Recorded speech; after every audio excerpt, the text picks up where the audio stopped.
Late night bites with friends? Already hard to beat. That first too hot bite of fries you couldn't wait for, followed by ice-cold Pepsi. Now that hits different. Suddenly, the energy kicks back in, the night goes longer, and the laughs don't stop. Because Pepsi brings out more flavor, more fun, and more of the moment. Food deserves Pepsi. Grab a Pepsi Zero Sugar today. You want to know what quality sounds like? It sounds like a Ford Super Duty towing up to 40,000 pounds before the sun comes up. It sounds like a Ford Mustang doing what a Mustang does. Ford, J.D. Power's #1 in initial quality among mainstream brands. Ready, set, Ford. When properly equipped, max towing varies based on cargo, vehicle configuration, accessories, and number of passengers. For J.D. Power 2026 U.S. Initial Quality Study Award information, visit jdpower.com/awards. Awards based on 2026 model year. Newer models may be shown. Imagine an artificial intelligence that can, actually see a massive grid-destroying storm brewing deep inside the sun, like hours before it even breaches the surface. Welcome to the Deep Dive. Today is Saturday, August 15th, 2026, and we are unpacking everything from India's massive new 100-gigawatt nuclear ambitions and some fiery political debates over dissent to, well, the AI that is literally predicting the unseen. We are glad you could join us. Let's jump straight into a story about powering the future because some massive long-term groundwork has just been laid out. Yeah, we have a major announcement from Prime Minister Narendra Modi regarding India's energy roadmap. According to the Times of India, the Prime Minister has set this highly ambitious target for the country, which is reaching 100 gigawatts of nuclear power capacity by the year 2047. Wow, 100 gigawatts. Right. And to start hitting those numbers, they're slating 5 new reactors to become operational just within this current decade. But the absolute cornerstone of this whole push is the 500-megawatt prototype fast breeder reactor, or PFBR, down at Kolpakkam. Officials confirmed that this reactor actually reached first criticality back in April 2026. Okay, let's unpack that term for a second, because first criticality sounds like something straight out of a sci-fi movie. What does that actually mean on the ground? It is a massive milestone, truly. Think of a nuclear reactor like a giant, highly complex car engine. Reaching first criticality is the moment the engine finally turns over, catches, and starts running on its own. It means the reactor has achieved a self-sustaining nuclear chain reaction. Got it. So this officially marks India's entry into the second stage of its 3-stage nuclear program. And the mechanics of this specific reactor, which was developed by BHEV, are just fascinating. It uses a uranium-plutonium mixed oxide fuel.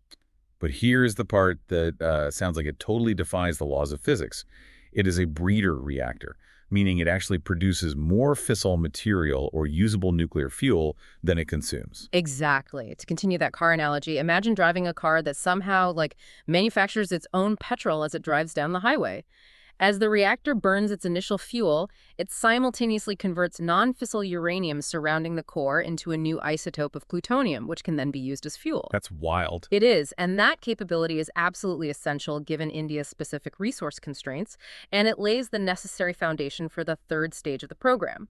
That stage will eventually rely heavily on India's abundant thorium reserves. Which we are definitely going to need, because the Times of India report notes this nuclear expansion is directly linked to an anticipated explosion in electricity demand. If you look at what is coming down the pipeline for you and everyone else, we're talking about the energy required to power new domestic semiconductor manufacturing, advanced AI infrastructure, and the massive data centers required to run all of it. Oh, it is a colossal leap. To put the scale into perspective, government data shows India's current nuclear capacity sits at just 8.78 gigawatts. That's nothing. Yeah, that accounted for about 3.1% of national electricity in the 2024 to 2025 period. So hitting 100 gigawatts requires scaling up by more than 10 times over the next 2 decades. Wow. To get there, the government is also heavily investing in small modular reactors. They're aiming for 5 indigenous SMRs, like the Farad SMR and SMR-55 by 2033. This is all being bolstered by the newly enacted Shanti Act, which came in late 2025 to modernize the regulatory frameworks. And of course, this runs parallel to their 500-gigawatt renewable target by 2030, aided by initiatives like the PM's Surya Ghar Muft Bijli Yojana rooftop solar subsidy. So while the Prime Minister's Independence Day address mapped out this grand technological vision for 2047, it also ignited an immediate, fiery political debate over how the government views its critics. It did. We saw that friction flare up right away. During the speech, Prime Minister Modi referred to certain individuals as Dimaji Naxals, which translates to mousts of the mind. As reported by The Hindu, this sparked swift and, well, severe backlash from opposition parties. What exactly is the core of the pushback here? Why did this specific phrase hit such a nerve? The opposition feels that this is a deliberate attempt to stigmatize dissent and paint critics of the government as enemies of the state. Congress President Mallikarjun Kharge pushed back forcefully during his party's own event in New Delhi. He specifically defended Generation Z's right to peaceful protest. Right. He argued that questioning the government and raising voices for basic rights aligns perfectly with the values of the freedom struggle and absolutely should not be labeled as anti-national behavior. Right. You can really see the underlying tension there. Congress General Secretary Jairam Ramesh pointed out that the Prime Minister had previously used the term urban Naxals and compared this new phrase to, a sign of desperation. CPIM General Secretary M.A. Baby went as far as calling it an atrocious allegation. Yeah, and this linguistic debate immediately opened the door for other political grievances to be aired. Samajwadi Party President Akhilesh Yadav challenged the government to implement the 33% women's reservation quota ahead of the 2027 Uttar Pradesh elections. Meanwhile, Kharge questioned the government on alleged interference in institutions like universities and demanded transparency regarding donations made to the Ram Temple in Ayodhya. It is a deep divide in perspective. The Hindu notes that the government defended its characterizations, emphasizing the positive, youth-focused initiatives and innovation funds highlighted in the speech. They essentially view these terms as necessary warnings against ideologies that undermine national progress. But the opposition's stance remains that categorizing ideological disagreement in this way fundamentally undermines democratic debate. And that exact fierce tension over institutional authority versus the right to dissent isn't just playing out in politics. It just caused a massive standoff in the legal world. It really did. We are looking at a highly unusual situation involving the Bar Council of India and Nalsar University of Law down in Hyderabad. According to NDTV, the Bar Council chief, Manan Kumar Mishra, issued an incredibly sweeping order. He effectively banned the entire 2026 graduating batch of Nalsar from enrolling as advocates. Banning an entire graduating class? Over what? It was a response to a student protest. A section of Nalsar students protested the university's decision to invite Chief Justice of India Surya Kant as the convocation chief guest. The students were specifically objecting to remarks the Chief Justice had made in court during a plea regarding alleged police brutality at protests in Delhi. I see. So the Bar Council's justification was essentially that students who fail to show respect for the highest judicial office in the land are unfit to join the legal profession. But wait, aren't lawyers supposed to be argumentative by nature? I mean, if you're a law student, isn't critiquing judicial statements practically part of the job? The perfect lunch combo. That first bite of your favorite sub, followed by ice-cold Pepsi. Add a couple of friends, and now that's next level. Suddenly, the laughs get louder, the stories keep flowing, and the food tastes better. Because Pepsi brings out more flavor, more fun, and more of the moment. Food deserves Pepsi. Grab a Pepsi Zero Sugar today. Job description? That was exactly the pushback. Supreme Court Bar Association President Vikas Singh immediately called the order arbitrary and disproportionate. But the real turning point was when the Chief Justice himself publicly questioned the Bar Council's intervention. Oh, wow. Yeah, he pointed out that the dispute was strictly between him and the students, and he openly acknowledged that he had participated in protests when he was a student, too. Which led to a very rapid reversal, right? Exactly. Following that public statement from the Chief Justice, Mishra withdrew the order and issued an apology. He stated that law students study the Constitution and shouldn't be subjected to pressure, acknowledging that peaceful disagreement is an important feature of constitutional democracy. NDTV highlights that this incident really brings a core philosophical debate to the surface. Where exactly is the line between demanding institutional respect for judicial offices and preserving the independence of thought and peaceful protest in an academic setting? And that student activism we're seeing in Hyderabad is echoing loudly in Jharkhand right now, but this time it's driven by a crisis affecting their very livelihoods. The anger is just visceral. In Jharkhand, students are demanding the resignation of Chief Minister Hemant Soren. Hindustan Times is reporting that these demonstrations stem from massive allegations of irregularities, procedural lapses, and outright paper leaks in examinations conducted by the Jharkhand Public Service Commission and the Jharkhand Staff Selection Commission. You have to understand what these exams mean for people. These aren't just college midterms. These recruitment exams are the primary gateway to secure government employment. For thousands of aspirants, passing these is the only way to lift their families into financial security. A paper leak doesn't just cancel a test. It destroys years of preparation and huge financial sacrifice. The protesters are demanding the cancellation of the JSSC CGL exam and have explicitly asked the Congress Party to withdraw its coalition support for Soren's government. They even plan to burn effigies of Soren and Rahul Gandhi on August 16th and Garau, the chief minister's residence, on August 20th. Soren did actually address the issue during an Independence Day event. He defended his administration by framing paper leaks as a national issue rather than just a state failure. He highlighted a new initiative called Chatran Ki Baat, designed to get student input, and promised that talent would not be undermined by what he called mafias. Right. Congress leader Rajesh Thakur echoed that defense, urging students to maintain trust while the government hunts down the wrongdoers. But as Hindustan Times points out, there is a total systemic trust deficit happening here across Indian recruitment exams right now. When paper leaks become a recurring theme, students stop believing the system is merit-based at all. They maintain that failures at this scale require leadership accountability, not just promises of future reform. And while state leaders are grappling with the intense pressure of these internal crises, newly declassified details reveal how the highest levels of national leadership handled a devastating external crisis last year. Yes, we finally have insight into the immediate aftermath of the April 22, 2025 Pahalgam terror attack, which was a devastating event that claimed the lives of 26 civilians. According to News 18, National Security Advisor Ajit Doval shared details in a new Discovery docuseries titled Declassified: Operation Sindoor. Doval revealed that Prime Minister Modi cut a foreign trip short to handle the crisis. Upon landing, his immediate first question at the airport wasn't about optics. It was a demand for a clear, actionable assessment to identify exactly those responsible. That direct question triggered an immediate escalation, which became known as Operation Sindoor in May 2025. This is an 88-hour military operation targeting specific militant camps in Pakistan's Punjab province and Pakistan-occupied Kashmir. An 88-hour cross-border operation is a massive risk. Why take that leap? Well, it marks a highly proactive counter-terrorism posture. By taking this stance, India was sending a clear signal tolerance should not be mistaken for weakness. Doval stated the goal was to make it clear that failing to act against militant groups would no longer be acceptable and that India will take significant risks to preserve its sovereignty. That operation resulted in cross-border exchanges with casualties on both sides before a ceasefire was eventually reached. News 18 notes that this reveals a significant shift in India's security posture. Now, as is historically the case with these conflicts, there are conflicting narratives.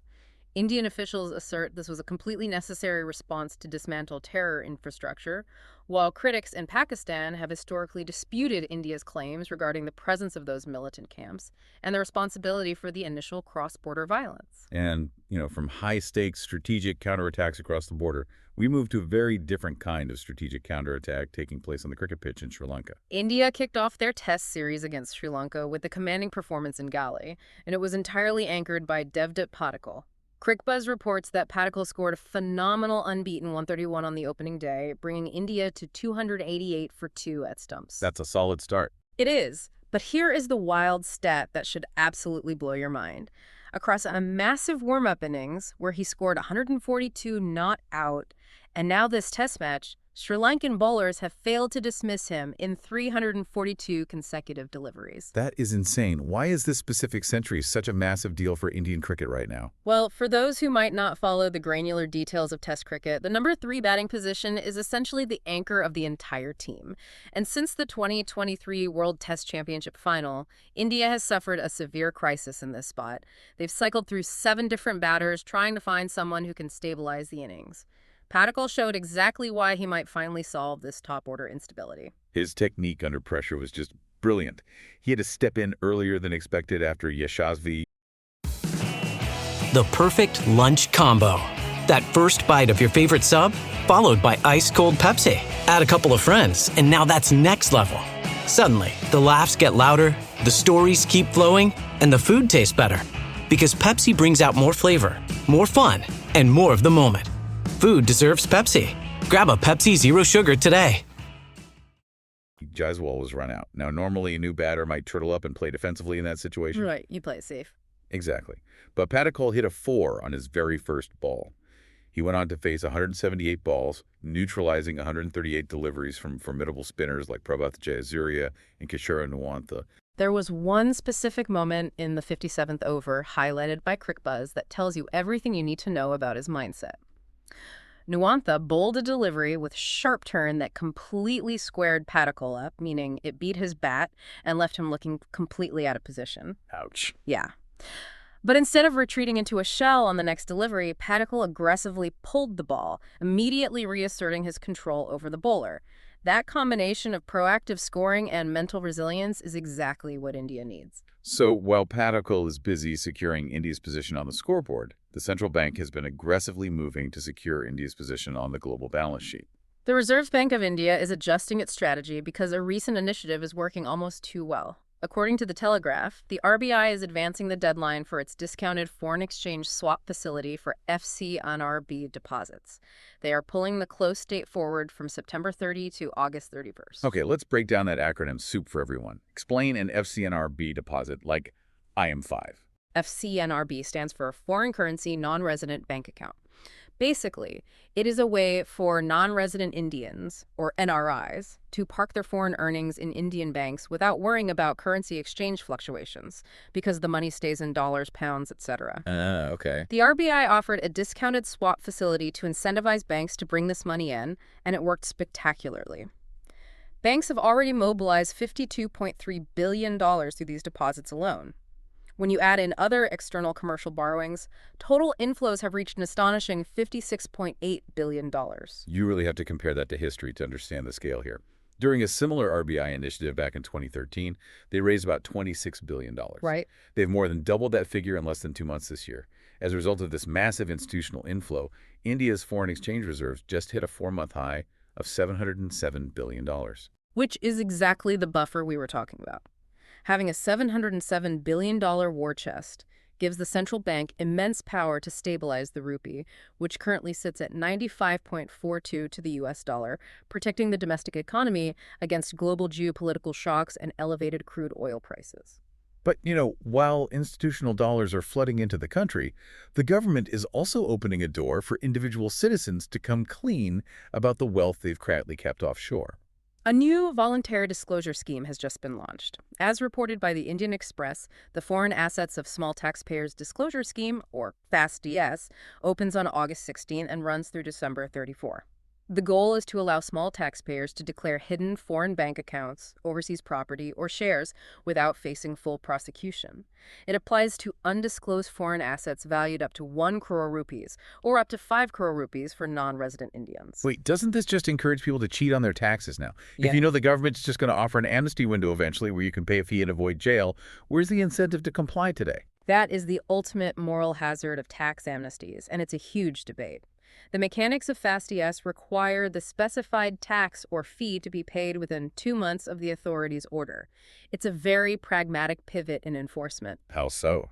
If you look at the 2015 Black Money Act, the approach was incredibly heavy-handed, featuring steep penalties and severe prosecution threats.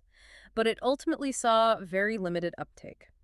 The government realized that threatening people with a hammer doesn't work if they can successfully hide. FASTDS is an attempt to efficiently clear the books of smaller legacy issues. The Indian Express notes that tax experts are heavily divided on this. Some believe it's a smart, pragmatic way to expand the tax base and resolve those legacy issues, while critics argue exactly what we just discussed. Repeated leniency completely undermines the deterrent effect of tax laws. Do periodic amnesty schemes actually work, or just incentivize dodging? It's tough. The goal there is financial transparency, but when it comes to defense technology, the ultimate goal is zero reliance on the outside world, which makes this next corporate partnership absolutely fascinating. Reliance Industries has announced a major partnership with Britain's Rolls-Royce to jointly develop and manufacture the engine for India's Advanced Medium Combat Aircraft, or AMCA, stealth fighter jet. According to Reuters, they are looking to establish a dedicated aerospace gas turbine complex right in India, aiming to roll out the prototype by 2028. We cannot overstate how difficult this is. Developing a fighter jet engine is widely considered the holy grail of defense engineering. We aren't just talking about making metal spin, we're talking about extreme metallurgy. The perfect lunch combo. That first bite of your favorite sub, followed by ice-cold Pepsi. Add a couple of friends, and now that's next level. Suddenly, the laughs get louder, the stories keep flowing, and the food tastes better. Because Pepsi brings out more flavor, more fun, and more of the moment. Food deserves Pepsi. Grab a Pepsi Zero Sugar today. Right. The temperatures inside a modern jet turbine are actually hotter than the melting point of the metals used to build the blades. You have to design complex internal cooling channels just to keep the engine from melting itself from the inside out. Which perfectly explains why India hasn't just built one yet. Mm-hmm. Historically, Hindustan Aeronautics has struggled with delivery delays from General Electric for the Tejas fighter jet engines. By pairing Rolls-Royce's propulsion expertise with Reliance's manufacturing scale, India is attempting to bypass those supply chain vulnerabilities entirely. Exactly. Reuters points out that the government intentionally opened this sector to domestic firms following recent global military conflicts, pushing hard for strategic autonomy. It's also notable that this joint venture seemingly beat out France's Safran. By creating an indigenous aero engine ecosystem, India removes a massive strategic vulnerability and takes control of its most critical combat technologies. You know, it's fascinating that we can build these hyper-advanced aerospace ecosystems to withstand melting point temperatures. Yet, regulators on the ground are finding a serious lack of sophistication and basic hygiene in the warehouses delivering our daily groceries.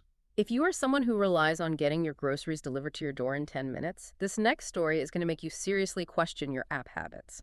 We are looking at a sweeping FDA crackdown on the quick commerce sector in Maharashtra, led by Food Safety Chief Karan. Oh boy. The Economic Times reports that they suspended the operating permits of 12 warehouses belonging to major players. That's 5 Blinkit facilities, 5 Zepto warehouses, and 2 Swiggy Instamart locations. The findings detailed by the FDA were, frankly, stomach-turning. We are talking about severe cockroach infestations, spoiled produce, and rodent droppings found near food. In one instance, at a Zepto warehouse in Nashik, delivery staff were documented walking straight into food storage areas wearing their street footwear, tracking who knows what into the facility. Yikes. And a Reuters photographer even verified ongoing pest control issues and overflowing trash bins at a targeted Blinkit site. You have to look at the bigger picture of the business model driving this. The quick commerce industry is valued at $13 billion in India, processing roughly 9 million orders every single day. The entire model is built entirely on consumer trust and compressing the supply chain to achieve hyperfast delivery. Right, but the hard question this crackdown forces us to ask is this hyper-fast delivery model expanding so rapidly that it's fundamentally compromising safety infrastructure? Are they ignoring basic sanitation just to shave 2 minutes off of delivery time? The Economic Times notes that while public health officials are warning of tougher actions, some worry these sudden suspensions could severely disrupt urban retail. But at a certain point, consumer trust requires basic hygiene. Cleaning up physical messes on the ground is one thing, but keeping an eye out for massive disruptions from above requires a completely different kind of technology. We are ending today by looking up, way past our own atmosphere. NASA researchers have developed a new artificial intelligence model that can predict solar storms before they even appear on the surface of the sun. According to Money Control, this was developed under the COFFEES program. The AI analyzes subtle subsurface signals to identify magnetic regions forming deep inside the sun, giving forecasters up to a 12-hour head start before those storms become visible as sunspots or flares. To understand why a 12-hour warning is a total game changer, you have to know what a solar storm actually is. When these magnetic structures burst through the surface, they can trigger coronal mass ejections. Think of it like a giant, highly charged magnetic burp from the sun, sending a massive cloud of plasma hurtling toward Earth. And if that plasma hits us unprepared, the results are catastrophic. It has the power to induce currents that can physically melt transformers on our power grids, blind our satellites, and completely knock out global GPS navigation. Previously, traditional forecasting relies on seeing the sunspots once they surface. Right. What this AI is doing is akin to an MRI machine. An MRI maps your Money Control highlights that while some skeptics caution that AI models require extensive validation, the ability of machine learning to detect patterns in the sun's churning interior that human eyes simply cannot see represents a massive leap forward. It offers vital prep time for our survival in space weather. That wraps up our analysis of today's key developments, connecting the dots from the granular details of state policy to the furthest reaches of space observation. Thank you for joining us on this deep dive. we will leave you with the final lingering thought connecting the themes of prediction and technology today. If artificial intelligence can now map the unseen, churning depths of the sun before a storm even breaks the surface, what invisible forces right here on Earth, in our climate, our economies, or our own behavior, will we be able to map and predict next?